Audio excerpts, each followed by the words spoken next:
Está começando mais um Efeito Surpresa, podcast aqui da TV O Estado.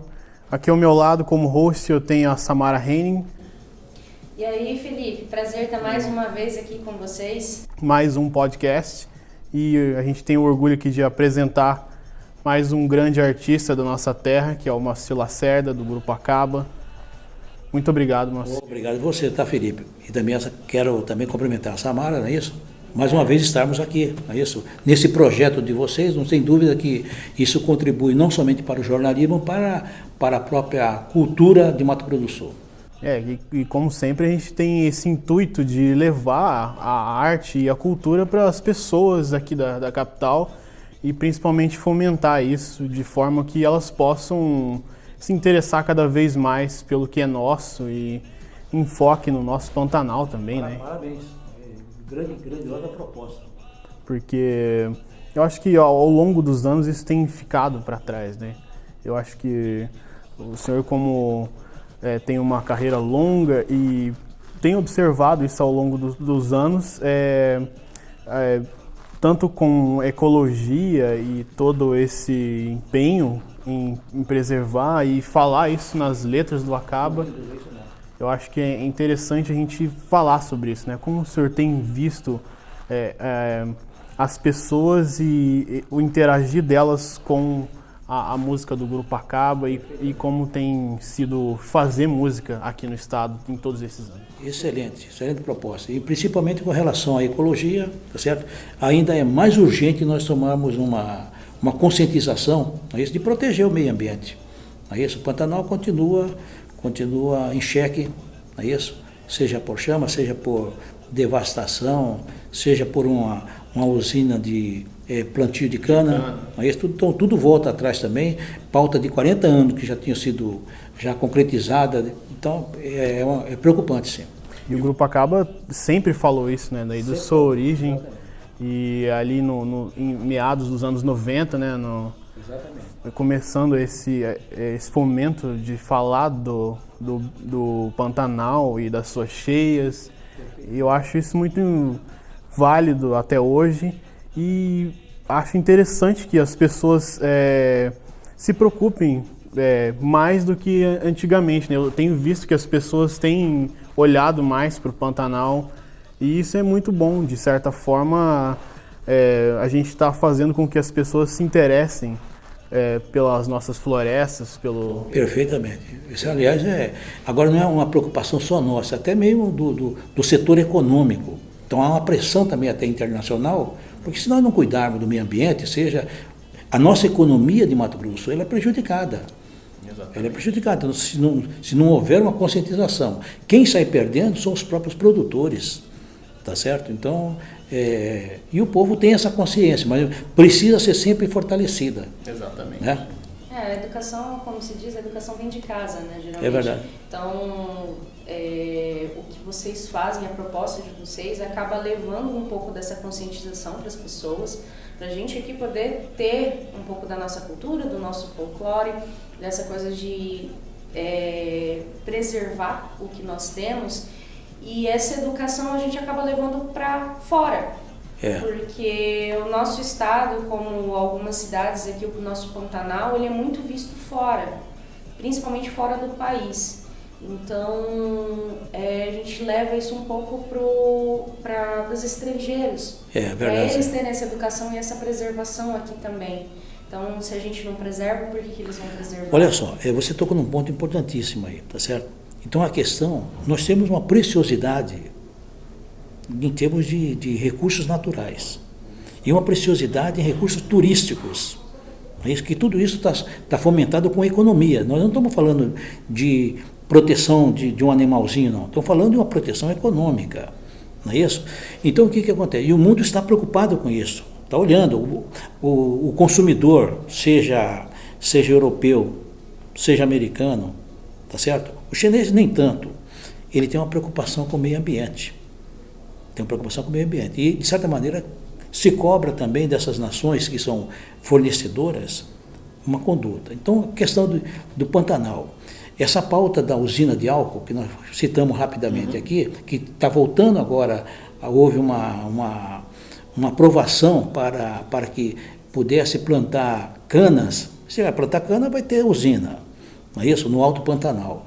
Isso é uma pauta que foi levantada em 1980 e até custou vidas humanas. Sim. Nisso aí, tá certo? Lembramos até do Francisco Anselmo, que atirou fogo às vestes, não é isso? Num protesto ali solitário, não é isso? Então são mártires que é mártir que deve ser lembrado também, não é isso? Então foi uma pauta que foi conquistada com passeatas, tá certo? Com grande atuação da classe política envolvida, dos atores, dos ecologistas, e o Grupo Acaba tinha essa bandeira de preservação. Desde o começo da formação do grupo, nós já levantávamos a bandeira não somente de cantar as cores do Pantanal, mas cantar as dores pantaneiras. Então essa é uma questão emergente que precisa ser sempre fortalecida. Principalmente agora, né, que eu acho que há uma desconexão entre o que está acontecendo no Pantanal e a gente aqui na capital, né? Então, eu acho que esse tipo de notícia às vezes abala ali as pessoas, mas elas não entendem de fato como a coisa está acontecendo, como o senhor está falando. A gente às vezes não sabe como é que funcionam as usinas lá de cana, né? Então eu acho que trazer isso num âmbito cultural é bastante importante, porque não fica aquela coisa maçante de se entender. Isso, exatamente. Porque a música, seja poesia, seja as artes plásticas, ela consegue traduzir, tá certo? Uma coisa tecnicamente teórica que precisaria ser exposta em livro, mas o livro demora para chegar lá na ponta. Enquanto que através de vamos pegar a caso da música Ciranda Pantaneira, que nós compomos lá em 73, tá certo? Então naquela época achávamos que precisava de uma ciranda. E aí nós compomos essa música Ciranda Pantaneira, onde descreve alguns elementos da flora e da fauna. E também dos hábitos humanos. Vamos supor, em Ciranda Pantaneira, com 3 elementos nós cantamos todo o Pantanal. Tá certo? Onde você vê, tem a questão do carandá, falamos do carandá. É isso? Onde nasce carandá, não nasce caraguatá. Caraguatá é aquela planta espinhosa, não é isso? Onde nasce carandá, não nasce caraguatá. Onde tem caraguatá, tem buraco de tatu. Onde tem caraguatá, cavalo não pode andar. Então você cantou o carandá, cantou o camalote, tem cheiro de camalote e tem cheiro de tarumã. Então com carandá, com camalote, com tarumã, com 3 elementos, nós praticamente descrevemos toda a flora do Pantanal. Então isso, quer dizer, é uma música didática, que hoje virou quase que uma música folclórica, muito executada por crianças, analisadas por crianças nas escolas, primeiro grau, tá certo? Eles analisam muito, nós continuamos ainda visitando escolas, apresentando a música, e eles entendem perfeitamente a letra, porque é uma letra fácil de entender, tá certo? Mas essa é a preocupação primeiro de ensinar. Então nós precisávamos ensinar para depois entrar em tema mais complexo. Mas através da música é importante para você traduzir esse sentimento de ecologia, sentimento de amor à natureza, de proteção. E é justamente o que ali no âmago das pessoas, né, que a infância, isso fica bastante preso no imaginário, né? Eu acho que o Grupo Acaba tem bastante disso, de trazer alguma coisa muito maior e aquilo fica preso na sua cabeça porque você ouviu, teve acesso. Foi o que você falou, né? Foi o que nós estávamos conversando antes, que hoje em dia nós temos assim muitos adultos que não sabem o que a gente tem no nosso estado. Exatamente. Não sabe o folclore, não sabe, na verdade não sabe, muitos não sabem nem qual é o povo indígena que nós tínhamos. Exatamente. Então assim, você colocando isso para uma criança, vai ser uma criança que vai levar para os seus pais, vai levar para os seus tios, vai levar para os seus avós. Não tem dúvida, a criança leva para casa. E ela vai crescer isso aí, e ela vai levar para os seus filhos, consequentemente a gente vai ter lá na frente pessoas que vão saber o que é o nosso estado. Então, na escola fundamental, Então está se ensinando muito a questão da educação ambiental. Então, e eles visualizam isso aí através da música, do teatro, da poesia. Não é isso? E isso eles traduzem nas feiras anuais que fazem na escola, tá certo? De eventos culturais, ecológicos. Então há uma conscientização que da escola é levada para casa. Até porque criança é isso, né? Criança é poesia, criança é brincadeira. Não tem dúvida. E com base nessa educação é que nós não negamos nenhum convite, tá certo? Nenhum convite, mesmo que a escola não tenha condições mínimas de oferecer uma condição de um microfone, assim, nós não negamos convite de comparecer e participar dessas festas, dando palestra, dando ensinamento, não somente para a escola fundamental, mas até mesmo em aula magna de faculdades também, como exemplo, de faculdade de turismo, de história, nós participamos constantemente levando essas questões das músicas. É uma maneira que eu chamo, porque são profissionais que vão trabalhar com a cultura, vão trabalhar com a história, vão trabalhar com o turismo. E eu acho o que torna isso mais interessante para as crianças também são os sons, né, que o Grupo Acaba colocou como elemento ali das... O Grupo Acaba, ele usa de maneira orgânica os sons da natureza, tá certo? Seja muitas vezes a batida, muitas vezes está lembrando uma batida de um peixe. Ou aqueles apitos. Os apitos que o Chico usa, não é isso? São apitos, são flautas, são a flauta, instrumentos indígenas, chocalhos, tá certo? Então nós sempre foi incorporado nas músicas do Grupo Acaba. E esses chocalhos vão recebendo, a gente vai recebendo cada vez mais instrumentos, não é isso? E tanto que eu tenho chocalhos indígenas desde o México até a Patagônia. Então, isso de certa maneira, ele entra em alguma música, tá certo? Mas é um instrumento universal. Então nós usamos esse aspecto sonoro, não é isso? Que não é fabricado em estúdio, de maneira ali fica incorporado na música. Então isso mais que música, né? É uma riqueza de história. Isso, é verdade, sim. Tem uma história, né? Você pega um chocalho e fala que aquele chocalho são dos índios caigangues. Você está contando a história dos índios caigangue, que hoje só restam poucos remanescentes lá no sul da Argentina, não é isso? Então você pega um chocalho guaicuru, você vai lembrar dessa nação, dessa etnia imponente, que está ali na região da Serra da Bodoquena. A pessoa visualiza, não é isso? Aí vem os terenos e assim por diante. Os carajás, os índios chavantes também tem uma identidade cultural muito forte também. E vocês, inclusive, incorporam, né, em algumas músicas a linguagem desses povos indígenas. Incorporamos algumas músicas, nós incorporamos, por exemplo, das etnias indígenas. A predominante aqui para nós são os índios guaranis. Porque os índios guaranis, toda aqui é a nação guarani, tá certo? Eles vêm daqui de Mato Grosso, Paraguai, e vai até a Argentina. Esses eram os guaranis. Tinha os guaicurus. Os guaicurus, ele passou por essa região, mas eles se dirigiram para a região de Morraria, Serra da Bodoquena, onde eles ganharam numa luta que eles foram preponderantes, na luta pela própria Guerra do Paraguai. Eles ganharam da coroa portuguesa 100 léguas de pasto e mata. Então tem um tratado de perpétua paz e amizade. Não é isso? E ali é a tribo mais imponente que eu digo, porque tem o seu território delimitado, não vivem confinados em regiões urbanas, como são o caso dos índios guaranis caiuás, não é isso? Que com pouca terra, uma população muito grande, e aí vem os problemas sociais, tá certo? E culturais também, tá certo? Então essa questão da linguagem, ela entra na música. Os guaranis, porque nós estamos mais familiarizados com o Guarani do Paraguai, não é isso? Agora, tanto dos Terena como dos Caiuás, aí entra também as nações do norte, elas vão incorporando nas nossas músicas, tem muitas letras que fazem citações guaranis.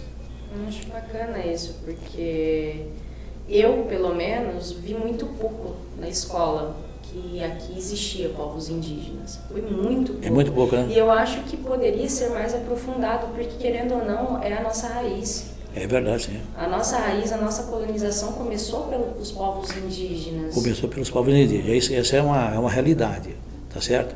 Então o Grupo Acaba nunca cantou a questão indígena por uma questão de querer aproveitar. Nós levantamos uma bandeira. E essa bandeira foi levantada com Canançuê. Foi uma música para um festival, não é isso?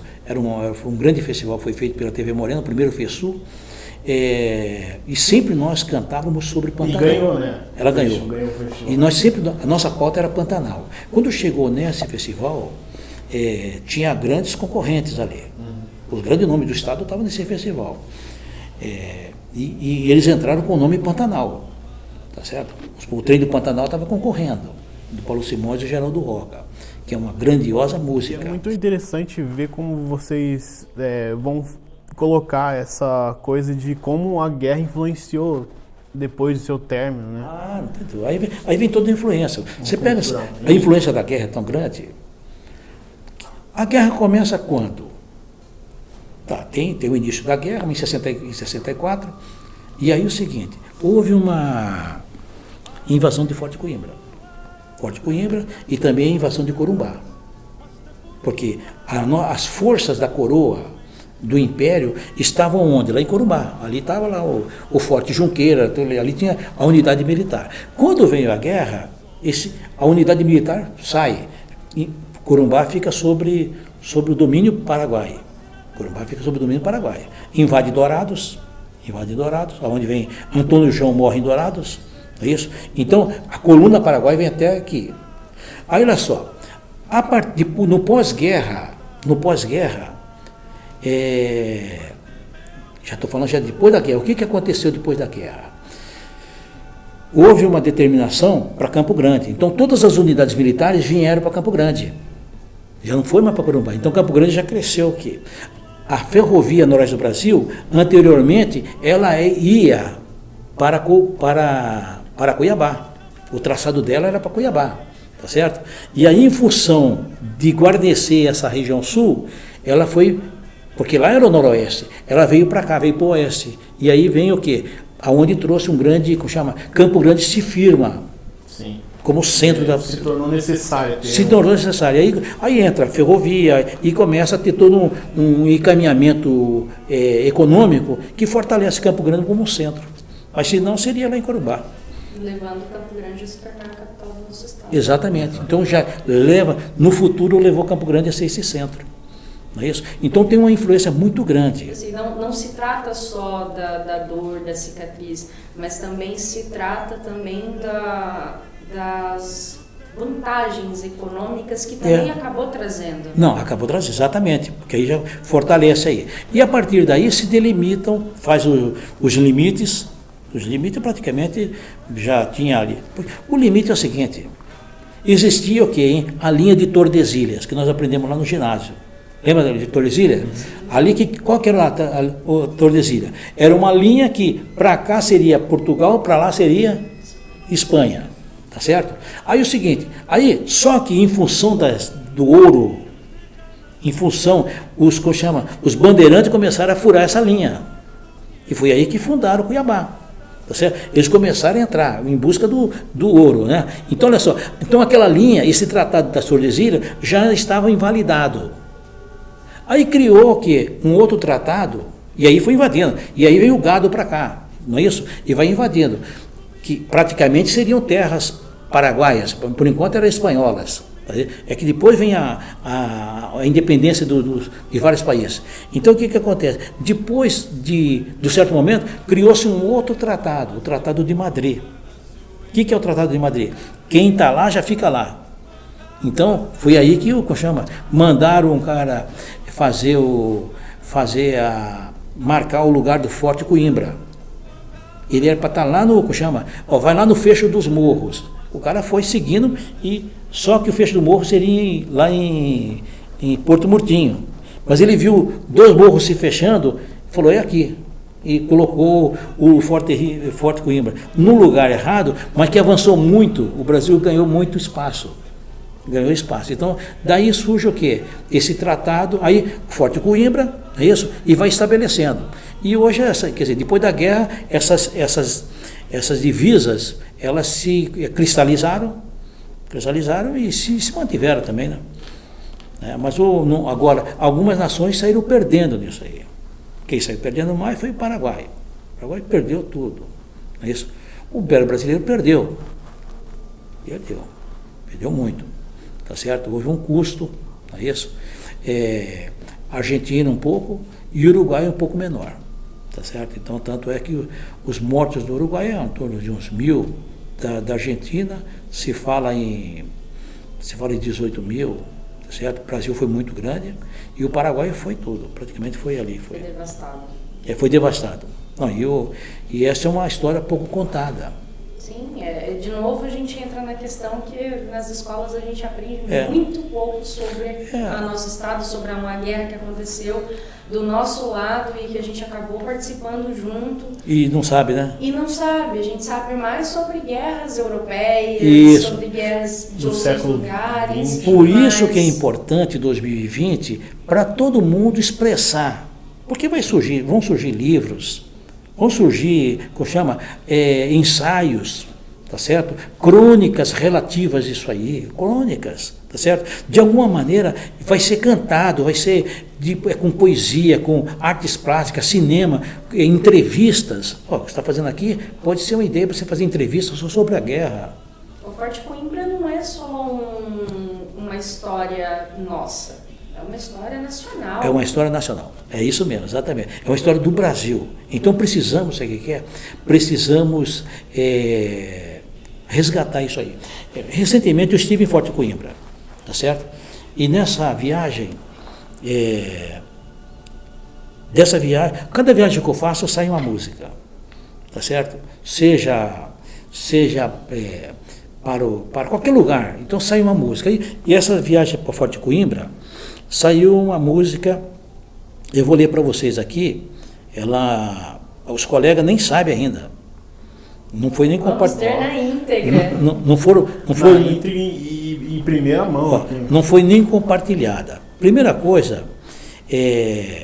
essa do Forte Coimbra, nós apresentamos em Forte Coimbra, eu e um outro rapaz, apresentamos uma música, eu e o Luiz Said, vou deixar o nome aqui, nós apresentamos numa solenidade, ao pôr do sol, apresentamos uma música chamada Forte Coimbra, foi a música que eu fiz para uma poesia da Raquel Naveira, tá certo?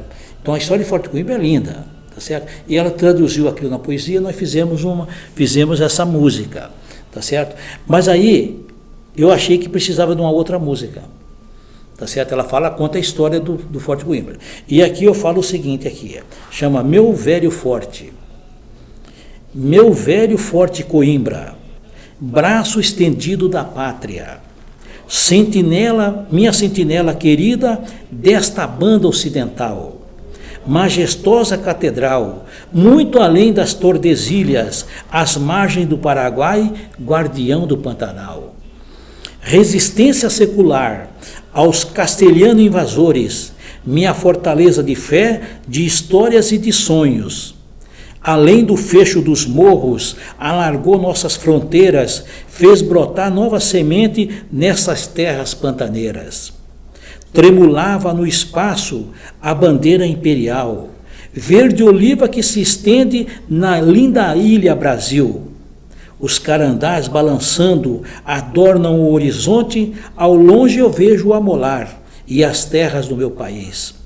As casamatas abrigavam bravos guerreiros ofegantes.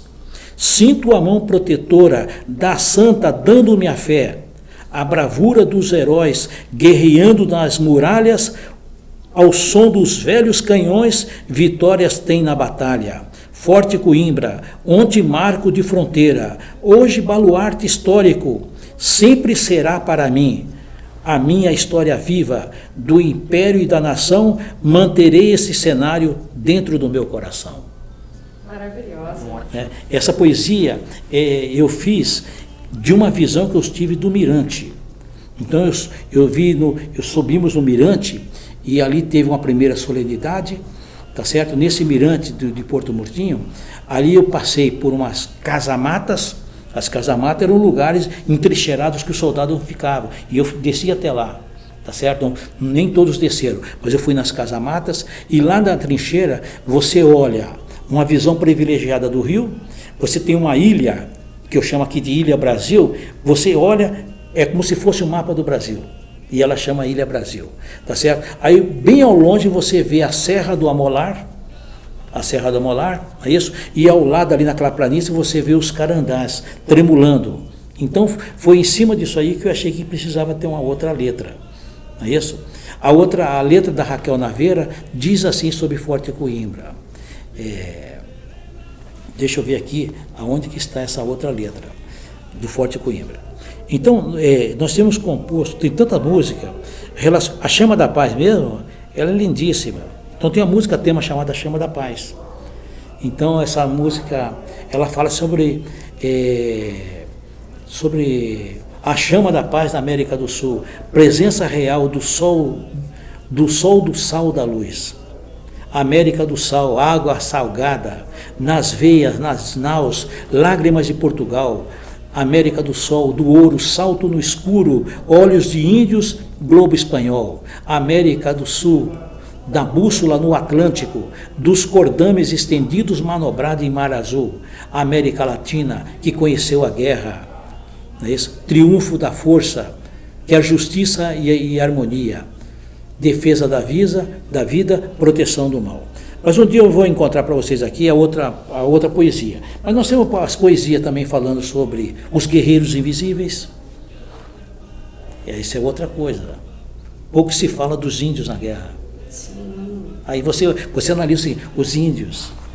Então você vê isso aqui. Foi o que devastou bastante da população indígena. Então nós colocamos lá guerreiros invisíveis, falando dos índios guaranis, dos índios guaicurus e dos índios tarenas, que estavam ali lutando por uma guerra que nem era sua. Lutando ali por uma guerra que não era sua. Então, quer dizer, esse é o olhar humano que nós estamos colocando da guerra. A questão do negro, que veio para uma guerra em busca da liberdade e perderam a vida. Aí entra a questão de retirada da laguna, não é isso? Uma coluna de 3.000 homens, não é isso? Que vão até a estância de La Pátria, lá no Paraguai, e de lá retornam, fazem uma retirada dessa estância, não é isso? Que é a chamada retirada da laguna. Sai de Laguna, não é isso? E chegam em Anastácio com 700 homens. Isso aí foi cantado pelo Visconde de Tonnerre, né? Na grande poesia, né? Que já, tanto na literatura como também no cinema, cantado de diversas maneiras. Não é isso? Isso é interessante porque a gente ainda tem comunidades aqui de origem quilombola, né? De origem de negros. Então, exatamente. A gente tem parênteses de pessoas que lutaram na guerra. Lutaram na guerra. E que ficaram à margem, não houve, não é isso? O que não perdeu a vida ficaram confinados, tá certo? Então são questões para ser levantada em termos de literatura, em termos de jornalismo, para falar, tá certo? Então é uma grande pauta, tá certo? Para ser abordada. E vocês estão de parabéns por essas discussões. O grupo acaba, como teve essa pauta pela primeira vez na mão, nós estamos compartilhando. Então, dia 19, nós vamos ter essa reunião da Chama da Paz, no sentido de fazer com que outros agentes culturais possam levantar essa bandeira e apresentar projeto. Nós sabemos o seguinte, não temos nada garantido, mas sabemos se juntarmos forças, tá certo? Nós invertemos uma pauta cultural e colocamos uma pauta que realmente interessa para o Estado. Porque, de alguma maneira, o Estado tem que estar presente, fomentando essa pauta cultural. Não tem como você fazer uma política cultural, fazer cinema, não é isso? Se não houver um incentivo, um financiamento, um fomento. Tá certo? Então, de certa maneira, o povo não consome porque não tem obras disponíveis. Já começa por aí. Não tem muito material disponível para a pessoa consumir. Então, se a gente conseguir arregimentar universidades que já estão arregimentadas, envolvendo esses segmentos culturais, vão surgir trabalho, pesquisa, teses, doutorados, não é isso? Que vão cobrir de informações todos esses fatos. Vai ter também pedagogos também que vão fazer livros paradidáticos, contar para a criança a retirada da laguna em poucas palavras, no livrinho ali ilustrativo, tem que fazer isso aí. Nós não temos isso hoje, tá certo? Então, se você fornecer um material, os professores, tá certo, vão se interessar e vão educar essas crianças para falar sobre a Guerra do Paraguai. Nós precisamos rememorar a questão da retomada de Corumbá. O que aconteceu com Corumbá? Que houve a retomada de Corumbá, não é isso? Como que foi o Forte Coimbra? Então nós temos muitos elementos, está presente, a guerra está presente, ó. É Bela Vista, Nioaque, Guia Lopes, Jardim, Anastácio, Miranda, Corumbá. Então a guerra está presente em todos os municípios. Precisa isso ser reavivado. E isso é economia. Isso é economia também, porque se você fomenta um turismo relacionado com um roteiro da retirada da laguna, você está fomentando um aspecto histórico, um aspecto cívico e um aspecto turístico. Isso pode ser uma rota de turismo, e aí entra o quê? Acaba virando um aspecto econômico. E aspecto econômico, porque vai entrar também artesanato, vai entrar artes plásticas, não é isso? Como acontece hoje em Bonito. Então você precisa, e isso é o quê? É um fato relevante para uma economia tipo Guia Lopes da Laguna, que tem o nome do guia, que conduziu essa retirada até lá.